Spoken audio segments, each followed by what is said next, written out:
Hi everyone, this is Henna. Welcome to Henna's English.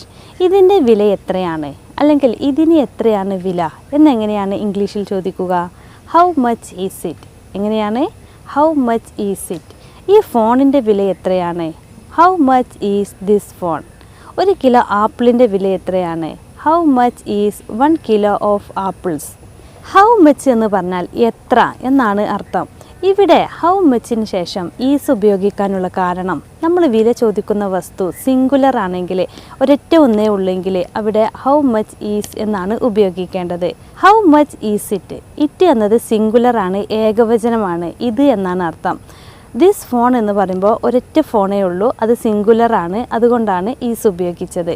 1 kilo of apples, 1 kilo apple, അവിടെ ഒന്ന് എന്നാണ് പറയുന്നത്, അതുകൊണ്ടാണ് അത് സിംഗുലർ ആണ്, അതുകൊണ്ടാണ് ഈസ് ഉപയോഗിച്ചത്. ഇനി നമ്മൾ വില ചോദിക്കുന്ന വസ്തു പ്ലൂരൽ ആണെങ്കിൽ, ഒന്നിൽ കൂടുതലുള്ള വസ്തുക്കളാണെങ്കിൽ അവിടെ ഹൗ മച്ച് ആർ എന്നാണ് ഉപയോഗിക്കേണ്ടത്. How much are they? അവയുടെ വില എത്രയാണ്? How much are these shoes? ഈ ഷൂസുകളുടെ വില എത്രയാണ്? How much are those books? ആ പുസ്തകങ്ങളുടെ വില എത്രയാണ്? ഇവിടെ നമ്മൾ വില ചോദിക്കുന്ന വസ്തു പ്ലൂരലാണ്, ഒന്നിൽ കൂടുതലുള്ള വസ്തുക്കളാണ്, അതുകൊണ്ടാണ് ഹൗ മച്ചിന് ശേഷം ആർ ഉപയോഗിച്ചത്. ഇനി ഹൗ മച്ച് ഈസ് ഇറ്റ് എന്നതിന് പകരം how much does it cost എന്നും ഉപയോഗിക്കാറുണ്ട്. അത് പ്ലൂരൽ ആകുമ്പോൾ how much do they cost എന്നാണ് ഉപയോഗിക്കേണ്ടത്.